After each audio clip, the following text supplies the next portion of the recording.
hear Jesus just at the very conclusion of Matthew's gospel say, "All authority has been given to me in heaven and on earth." Authority is scorned today. There is an authority vacuum in our world.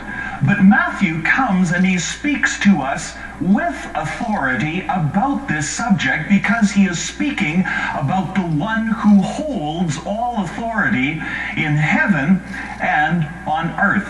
Over the next number of weeks, I want to take you through the Gospel of Matthew to consider this theme of Jesus and his authority, and how that Matthew was driving to that point right from the outset of the Gospel, driving to that point, as it were, the punchline of the Gospel account, that Jesus has all authority, and if that is true, which I confidently believe it is, that why in the world would anyone not want to surrender themselves and place themselves under the lordship of Jesus Christ and lay their very life before him? All authority in heaven on earth.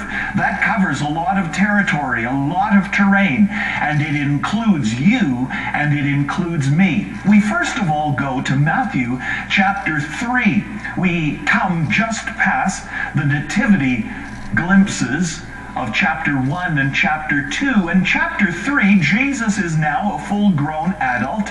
So much of his early life we would like to know about, but it has been left out because those 3 years leading to the cross are so very key. And Jesus is pressing forward in the ministry which he has been given. But first of all, there is a forerunner who comes also with authority, and it is not an authority which he has drummed up of himself, but it is heaven's authority that has been placed upon his shoulders, and it is a conviction that is in his heart to go forth and to preach, "Repent, for the kingdom of heaven is at hand." Of course, the man whom I am referring to is John the Baptist there by the Jordan, as he is baptizing and as he is preaching, as he is preparing the way for Jesus, Messiah, to come. Repent, for the kingdom of heaven is at hand.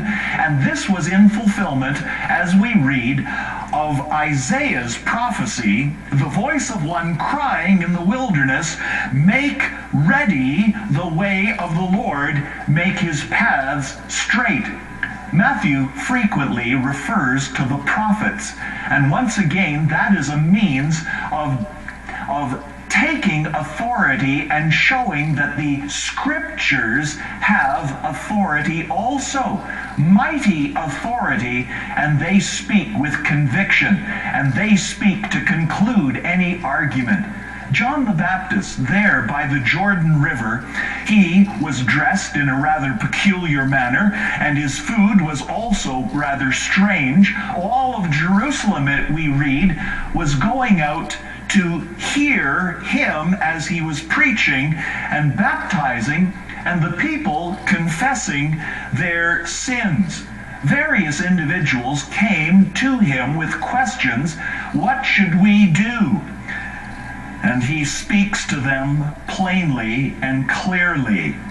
Then Jesus, verse 13 of Matthew chapter 3, Jesus arrived from Galilee at the Jordan, coming to John to be baptized by him.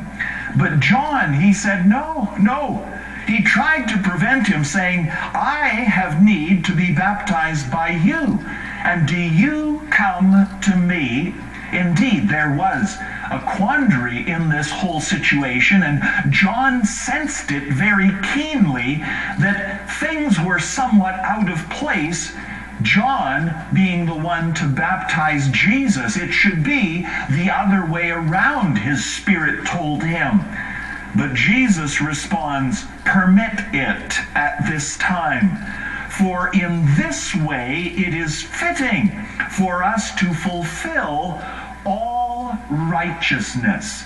Once again, there was an authority because Jesus was coming in fulfillment of the scriptures. He was coming in fulfillment of God's divine plan, and he was coming in the way that was right and proper. And so Jesus comes, and after being baptized, Jesus came up immediately from the water, and behold, the heavens were opened, and he saw the Spirit of God descending as a dove and lighting on him.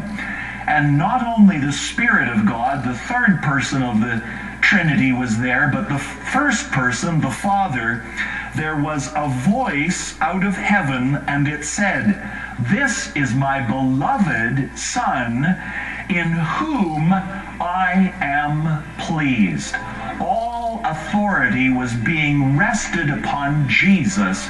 And again, I ask the question, if every finger pointed to Jesus on the part of the Spirit and on the part of the Father, why is it that we hesitate? Would you come to Jesus today, the one in whom is all authority?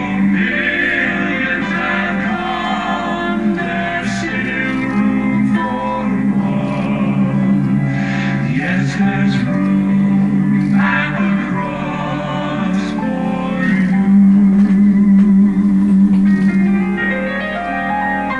Thank you for joining Pastor Barber today. Please watch for Faith to Live By again next Sunday at this same time on this same station. Until then, Faith to Live By prays that the peace of God will fill your heart and that the joy of the Lord will be your strength. Pastor Barber would love to hear from you. The mailing address is Faith to Live By, Box 426, Winnipeg, Manitoba, R3C 2H.